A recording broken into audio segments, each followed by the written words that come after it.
ದರ್ಶನ್ ಮತ್ತು ಗ್ಯಾಂಗ್ನಿಂದ ರೇಣುಕಾಸ್ವಾಮಿ ಕೊಲೆ ಪ್ರಕರಣಕ್ಕೆ ಸಂಬಂಧಪಟ್ಟಂತೆ ಕೊಲೆ ಕೇಸಲ್ಲಿ ಡಿ ಗ್ಯಾಂಗ್ಗೆ ಶುರುವಾಯಿತು ಟ್ರಯಲ್ ಸಂಕಷ್ಟ.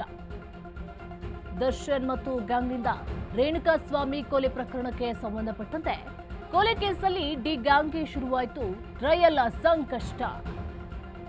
ಪ್ರಕ್ರಿಯೆಯಂತೆ ಸಮನ್ಸ್ ನೀಡಲು ದರ್ಶನ್ ವಕೀಲರು ಮನವಿಯನ್ನ ಮಾಡಿಕೊಂಡಿದ್ದಾರೆ. ಮೊದಲು ದೂರುದಾರರಿಗೆ, ನಂತರ ಇತರರಿಗೆ ಸಮನ್ಸ್ ಅನ್ನ ನೀಡಿ ಕ್ರಮಾಂಕದಂತೆ ಸಮನ್ಸ್ ನೀಡಲು ದರ್ಶನ್ ವಕೀಲರು ಮನವಿಯನ್ನ ಮಾಡಿಕೊಂಡಿದ್ದಾರೆ. ದರ್ಶನ್ ಪರ ವಕೀಲ ವಾದಕ್ಕೆ ಎಎಸ್ಪಿಪಿ ಸಚಿನ್ ಆಕ್ಷೇಪವನ್ನ ವ್ಯಕ್ತಪಡಿಸ್ತಾ ಇದ್ದಾರೆ. ಕ್ರಮಾಂಕದಂತೆ ಕೋರ್ಟ್ ಸಮನ್ಸ್ ನೀಡಬೇಕೆಂಬ ನಿಯಮ ಇಲ್ಲ, ಪ್ರಾಸಿಕ್ಯೂಷನ್ ಯಾವ ಸಾಕ್ಷಿ ಕರೆಯಬೇಕೆಂಬ ಅಧಿಕಾರ ಇದೆ.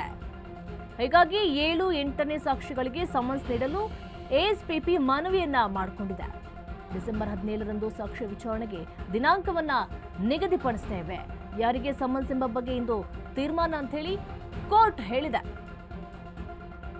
ಯಾರಿಗೆ ಸಮನ್ಸ್ ನೀಡಬೇಕೆಂಬುದರ ಬಗ್ಗೆ ಇಂದು ಕೋರ್ಟ್ ಆದೇಶವನ್ನ ಹೊರಡಿಸಲಿದೆ. ಈಗ ರೇಣುಕಾಸ್ವಾಮಿ ಕೊಲೆ ಪ್ರಕರಣಕ್ಕೆ ಸಂಬಂಧಪಟ್ಟಂತೆ ಈಗ ಮತ್ತೆ ಡಿ ಗ್ಯಾಂಗ್ಗೆ ಸಂಕಷ್ಟ ಶುರುವಾಗಿದೆ.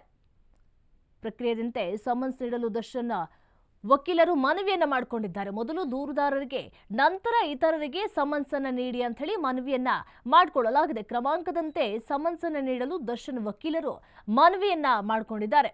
ಹೀಗಾಗಿ 7-8ನೇ ಸಾಕ್ಷಿಗಳಿಗೆ ಸಮನ್ಸ್ ನೀಡಲು ಎಎಸ್ಪಿಪಿ ಮನವಿಯನ್ನ ಮಾಡಿಕೊಂಡಿದ್ದಾರೆ. ಡಿಸೆಂಬರ್ 17ರಂದು ಸಾಕ್ಷ್ಯ ವಿಚಾರಣೆಗೆ ದಿನಾಂಕವನ್ನ ನಿಗದಿ ಮಾಡ್ತೇವೆ. ಯಾರಿಗೆ ಸಮನ್ಸ್ ಎಂಬ ಬಗ್ಗೆ ಇದು ತೀರ್ಮಾನ ಅಂತ ಹೇಳಿ ಕೋರ್ಟ್ ಕೂಡ ಹೇಳಿದೆ. ಯಾರಿಗೆ ಸಮನ್ಸ್ ನೀಡಬೇಕೆಂಬುದರ ಬಗ್ಗೆ ಕೂಡ ಇವತ್ತು ಕೋರ್ಟ್ ಆದೇಶವನ್ನ ಹೊರಡಿಸಲಿದೆ.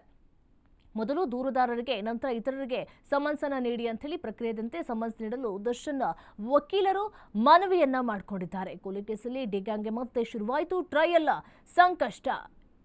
ಡಿಸೆಂಬರ್ 17ರಂದು ಸಾಕ್ಷ್ಯ ವಿಚಾರಣೆಗೆ ದಿನಾಂಕವನ್ನ ನಿಗದಿಪಡಿಸುತ್ತೇವೆ. 7-8ನೇ ಸಾಕ್ಷಿಗಳಿಗೆ ಸಮನ್ಸ್ ನೀಡಲು ಎಎಸ್ಪಿಪಿ ಮನವಿಯನ್ನ ಮಾಡಿಕೊಂಡಿದೆ. ಈಗ ದರ್ಶನ್ ಮತ್ತು ಗ್ಯಾಂಗ್ಗೆ ಮತ್ತೆ ಟ್ರಯಲ್ ಸಂಕಷ್ಟ ಶುರುವಾಗಿದೆ. ದರ್ಶನ್ ಮತ್ತು ಗ್ಯಾಂಗ್ನಿಂದ ರೇಣುಕಾಸ್ವಾಮಿ ಕೊಲೆ ಪ್ರಕರಣಕ್ಕೆ ಸಂಬಂಧಪಟ್ಟಂತೆ ಡಿ ಗ್ಯಾಂಗ್ ವಿರುದ್ಧ ಒಟ್ಟು 272 ಸಾಕ್ಷಿಗಳ ಪಟ್ಟಿ ಕೊಟ್ಟ ಎಸ್ಪಿಪಿ. ಕೊಲೆ ಪ್ರಕರಣದಲ್ಲಿ ಹಂತ ಹಂತವಾಗಿ ಸಾಕ್ಷಿಗಳ ವಿಚಾರಣೆಯನ್ನು ಮಾಡಲಾಗ್ತಾ ಇದೆ. 10 ಹಂತಗಳಲ್ಲಿ ಸಾಕ್ಷಿಗಳ ವರ್ಗೀಕರಣ ಮಾಡಿದೆ ಎಸ್ಪಿಪಿ. ಯಾರಿಗೆ ಸಮನ್ಸ್ ಎಂಬ ಬಗ್ಗೆ ಇಂದು ಕೋರ್ಟ್ ತೀರ್ಮಾನವನ್ನು ಮಾಡುತ್ತೆ. ಯಾರಿಗೆ ಸಮನ್ಸ್ ನೀಡಬೇಕೆಂಬುದರ ಬಗ್ಗೆ ನ್ಯಾಯಾಲಯ ಇವತ್ತು ಆದೇಶವನ್ನ ಹೊರಡಿಸಲಿದೆ. ಒಟ್ಟು ಡಿ ಗ್ಯಾಂಗ್ ವಿರುದ್ಧ 272 ಸಾಕ್ಷಿಗಳ ಪಟ್ಟಿಯನ್ನ ಕೊಟ್ಟಿದೆ ಎಸ್ಪಿಪಿ.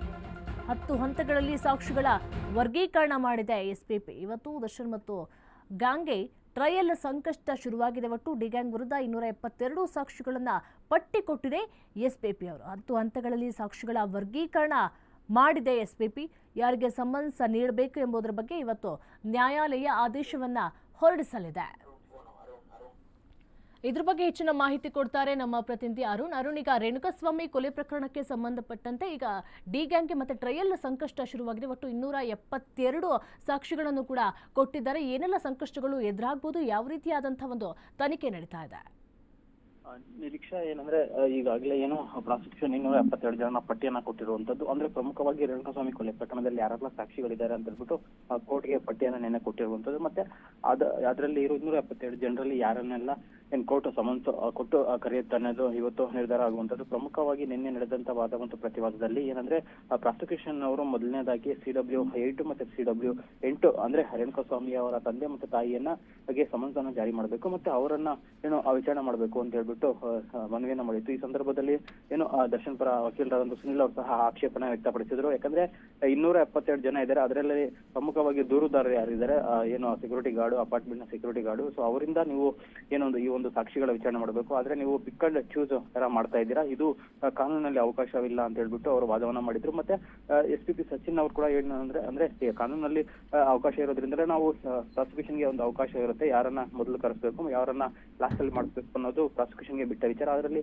ಏನು ಆರೋಪಿಗಳ ಪರ ವಕೀಲರು ಹೇಳುವಂತದ್ದು ಯಾವುದೇ ರೀತಿಯ ತರ್ಕಬದ್ಧವಾಗಿಲ್ಲ ಅಂತ ಹೇಳ್ಬಿಟ್ಟು ವಾದವನ್ನು ಸಹ ಮಾಡಿದ್ರು.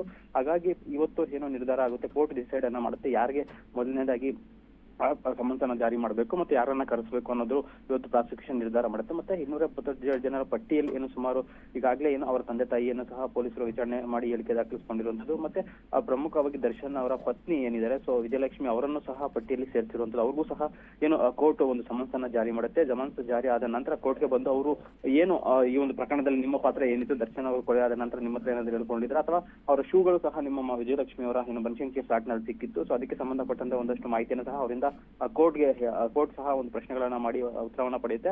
ಸೊ ಹೀಗೆ 272 ಜನ ಇದ್ದಾರೆ. ಅದರಲ್ಲಿ ಪೊಲೀಸ್ ಅಧಿಕಾರಿಗಳಿದ್ದಾರೆ, ಮತ್ತೆ ಖಾಸಗಿ ವ್ಯಕ್ತಿಗಳಿದ್ದಾರೆ, ಮತ್ತೆ ಸೆಕ್ಯೂರ್ ಐ ವಿಟ್ನೆಸ್ ಗಳು ಇಬ್ಬರು ಪುನೀತ್ ಮತ್ತೆ ಕಿರಣ್ ಯಾರಿದ್ದಾರೆ. ಸೊ ಅವರು ಇದ್ದಾರೆ. ಮತ್ತೆ ಏನಂದ್ರೆ ಇದರಲ್ಲಿ ಮಾಜರ್ಗಳು ಅಂದ್ರೆ ಮ್ಯಾಜಿಸ್ಟ್ರೇಟ್ ಇಬ್ಬರು ನ್ಯಾಯಾಧೀಶರು ಸಹ ಇರುವಂತದ್ದು. ಹಾಗಾಗಿ ಏನು ಇವತ್ತಿನಿಂದ ಸಹ ಮತ್ತೆ ಮುಂದಿನ ದಿನಾಂಕದಿಂದ ಸಹ ಟ್ರಯಲ್ ಸ್ಟಾರ್ಟ್ ಆಗುತ್ತೆ. ಆಗ ಸಾಕ್ಷಿಗಳೆಲ್ಲ ಬಂದು ಕೋರ್ಟ್ಗೆ ವಿಚಾರಣೆ ಹಾಜರಾಗಿ ಹೇಳಿಕೆಯನ್ನ ಕೊಡ್ತಾರೆ ನಿರೀಕ್ಷಾ.